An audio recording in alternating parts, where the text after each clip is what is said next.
a couple more places in our look through biblical history. We could say a lot of things about the Restoration movement and race. More recently, there's been some good work addressing this issue. For so long, it hadn't really been an issue talked about in the Restoration movement. But I think that a lot of historiographical trends in American history in general has seeped over into Restoration movement historiography, and so you're seeing more and more works being done addressing this issue. And like other religious issues, the Stone Campbell movement had a complex history on race, that had some positives, but also had a lot of negatives as well. Certainly, African Americans were joining the Stone Campbell movement as it developed.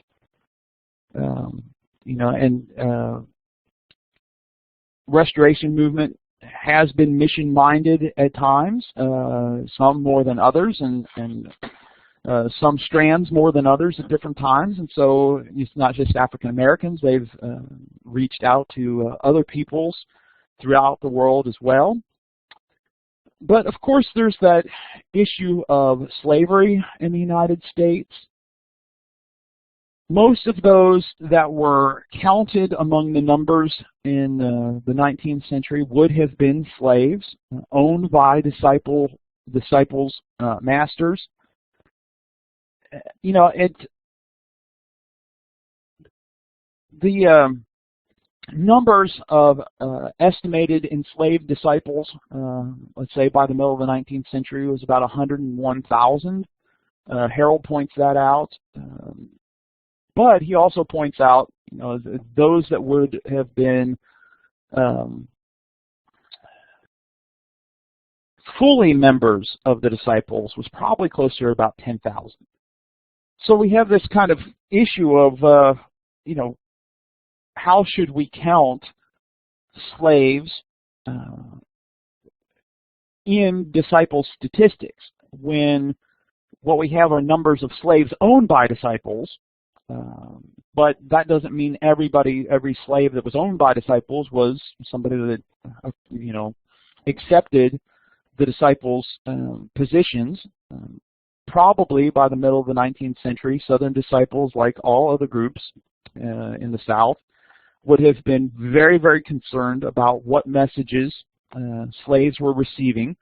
There had been some black slave preachers, but again, after the Nat Turner Revolt, there was a lot of fear of slave preaching, and some other things like that. But what appears to be the case is that there is this very steep decline after the Civil War. As slaves were emancipated, many of those that had been owned by disciples' masters ended up joining Baptist groups, Methodist groups, and so there's that very sharp decline. But if we focus on Harold's numbers of membership, then there's still a decline, but it's a lower decline, between about 10,000, as he points out, to about 7,000 after the Civil War. So, a lot of the enslaved African Americans connected with disciples really leave the group after the Civil War.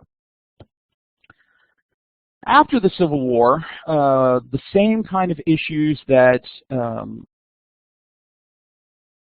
plagued the Restoration movement were those issues that were felt by other Christian groups.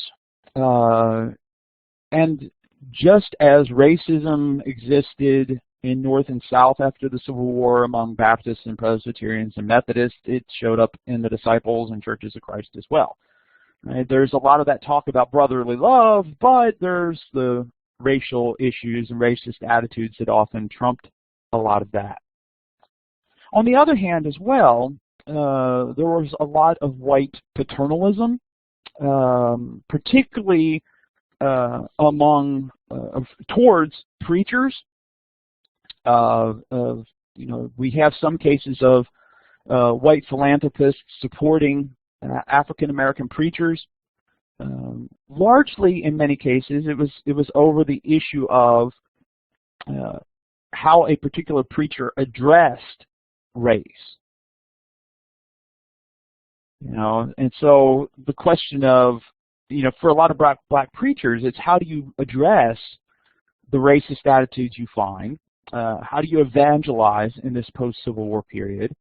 How do you cooperate or not with white congregations? And so as these white philanthropists found individuals that encouraged cooperation, who didn't emphasize race, who didn't emphasize African American uplift, they're the ones that ended up with the support. And the others that were very outspoken about racism and condemning it were the ones that were kind of ignored by white philanthropists, white supporters.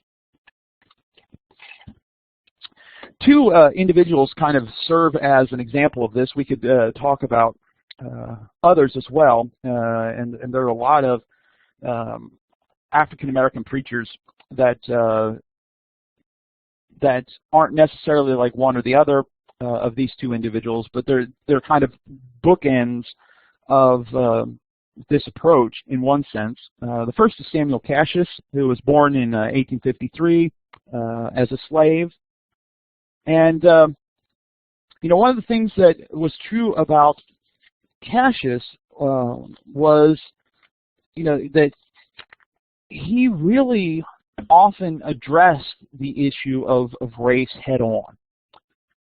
He was converted to the disciples in 1880, moved from Iowa to Oklahoma to preach. Oklahoma at the time was still Indian territory. And so Cassius moved there believing that it would be a place where racism could be avoided because of the low percentage of whites. And so that was a place where,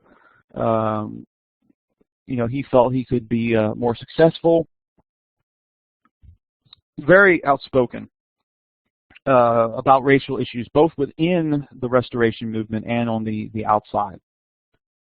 And one particular issue was of how much there was a focus on foreign missions, right? So you have groups like the American Christian Missionary Society and other things like that, and not hardly any attention given to the racial issues in the United States. So there's so much effort on foreign missions, but there's not a focus on some of the problems that existed in the United States when it came to race. Yeah, the Dred Scott decision, you had all sorts of disagreement, or all sorts of positions regarding Dred Scott, much like you found in the larger Christian body as a whole. Those that supported it, and thought that it helped bolster their opinion, others that condemned it, and then others that tried, again, that moderate position of, this is a law of the land, and et cetera, et cetera, et cetera. And so it doesn't seem like it had a profound effect on race, like changing anybody's mind about it. It was more confirmation of where you already were, and kind of confirming, how you already saw a lot of these issues. So on one end, you have the rather outspoken Samuel Cassius. There's other individuals we could talk about as well that would also fit into this. Go ahead, Jeff. I know you've done some work on this. Yeah, Edward Robinson, of course, did his dissertation on Samuel Cassius. Taught at Abilene for a while. He's at Southwestern now, but he's my brother-in-law. We collaborated on a lot of the issues dealing with African Americans in disciples' history.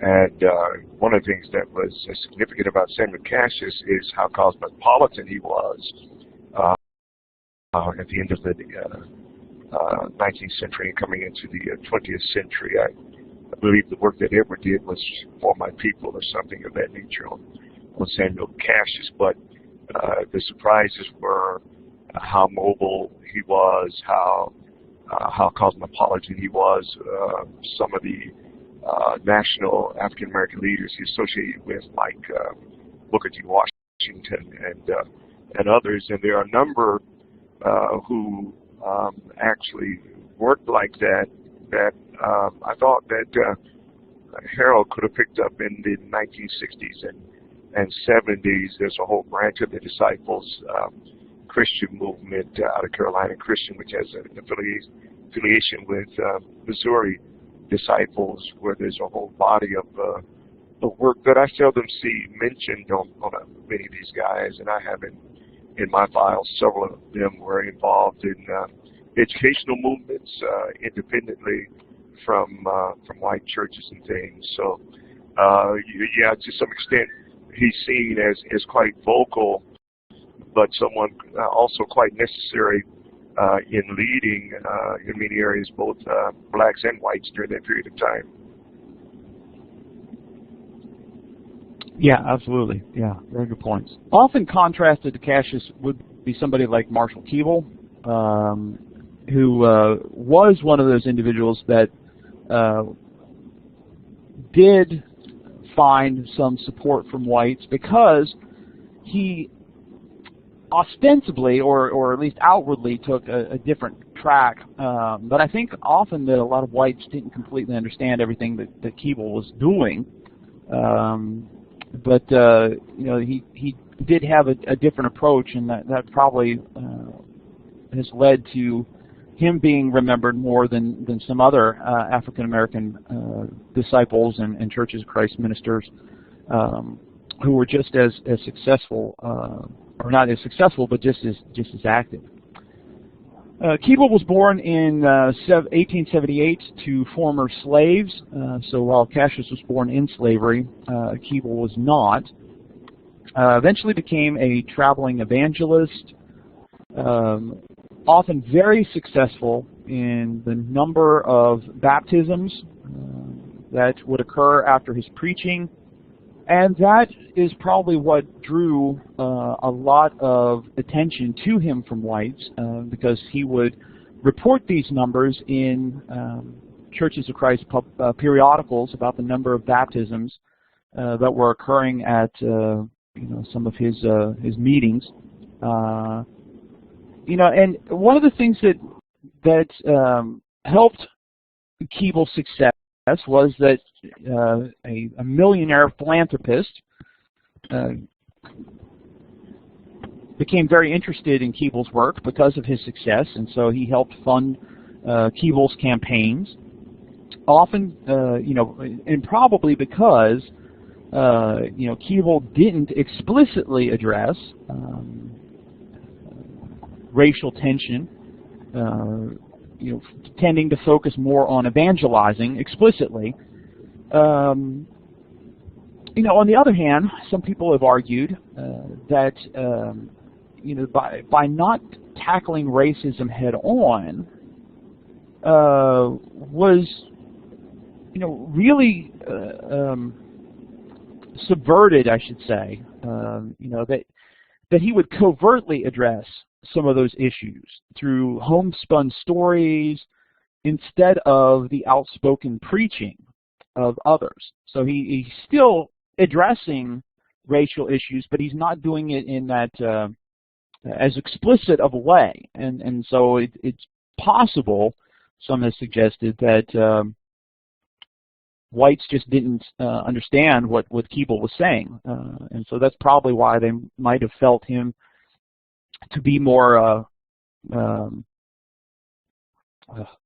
palatable, for lack of a better term, right? That they would rally to support Marshall Campbell because he's not explicitly talking about race, but when you step back and look at what he's saying, he is addressing race. Often, Campbell served as a mentor, and was really concerned about guiding young men to become preachers also, and so he's well known for that as well.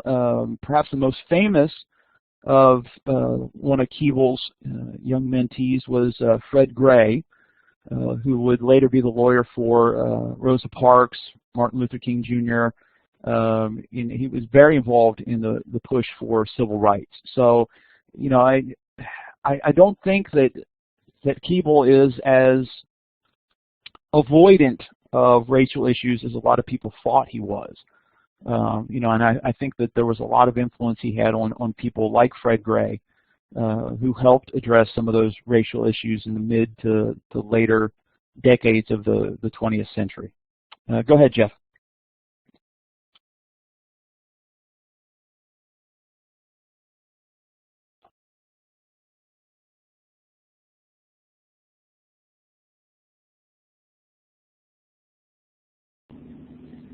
Yeah, I would say that Marshall Campbell's approach was very intentional.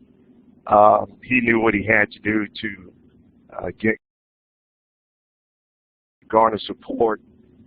My dad stayed with him one Christmas break because he was sick. He went to school under Campbell, and he discovered something, and this was brought out by others, that Campbell not only maintained a certain disposition for whites, he also did for blacks, because it was necessary that he be perceived as one who was poor, didn't have much, and many were surprised to find that if you go to his house, he had 2 Cadillacs parked in the garage, and no one would have imagined that this fruit carrier at one time and world traveler would indulge himself that way. But it was necessary for him to get money. He just couldn't let blacks or whites. But the contrast is made between him and G.P. Bowser the same way Booker T. Washington and W.E.B. Du Bois.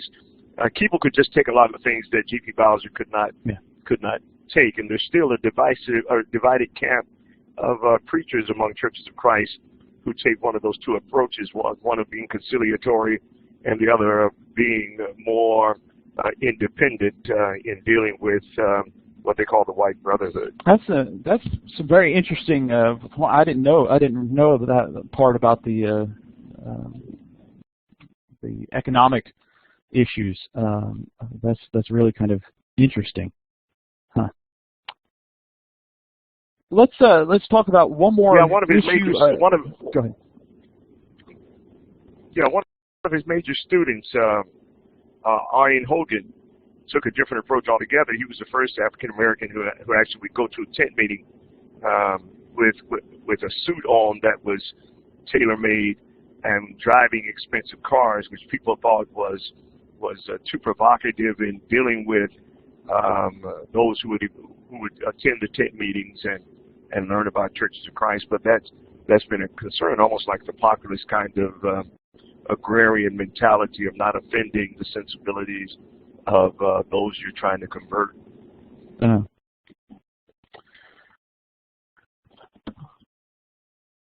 One last aspect about race, and then we'll take a brief break. We talked just a little bit ago about the development of educational institutions. In the post-Civil War period, there were several that were developed specifically for African Americans in the purpose of educating African Americans. Some of those are still around. There's Jarvis Christian College, which is a disciple school that started in Texas. A lot of the other ones, however, have closed, many of them because of financial issues, others because of declining enrollment. And there are still African American institutions, educational institutions, but as far as ones that were started early on, there are not too many that have continued on. Others have been started more recently. I think Jefferson has mentioned this one a couple times, and I'm sure he could say much more about it, and if he wants to, that's fine. But you know, some of them have closed, and there's been some issues around it. So, for example, like Nashville Christian Institute, you know, there was some controversy there because some of the whites some of the whites in Nashville ended up in charge, ended up in the leadership, and they had some ties to another Churches of Christ school in Nashville, and they were kind of, as far as I understand it, responsible for the school closing, and a lot of the property and other assets were transferred to that school, the other Churches of Christ school in Nashville, when the Nashville Christian Institute closed. And so there's always been some issues like that have occurred with some of these institutions as well. Go ahead, Jeff. Yeah, and Fred Gray was actually the lawyer for that particular event. The school, Nashville Christian Institute, closed in 1968. The men who were associated with the school, of course, were connected with David Lipscomb College at the time, and African Americans, of course, were not allowed to attend David Lipscomb in the 60s. But in the literature, particularly the Christian Echo, one of the questions that came in is how African Americans would be taking white members of Churches of Christ to court. And Fred Gray and Andrew Hairston, who was a judge in Atlanta, they just said, well, these are not our brothers with what they're doing. But they did come to an agreement on was taking the money from the sale and starting a Marshall Peoples Scholarship at David Lipscomb. I actually went there on that scholarship, but African Americans were not ever satisfied that they got a good deal out of that. But in reality, when a board is over an institution, they do speak to its opening and closing, and it seems like Marshall Keeble, who was up in age at the time, in his 90s, was kind of not aware of what was going on around him, and they really felt like he had been taken advantage of. The only solace, of course, they got out of that was a scholarship and a little support for Southwestern Christian College. But in the Christian Echo, it's documented what the concerns were with the board when the school closed. But that's been a tension. The racial tension has always been a part of the dynamic among Churches of Christ in the South and other places. Yeah, so you see, the same kind of things happening in the Restoration movement that we would find in other Christian groups as well.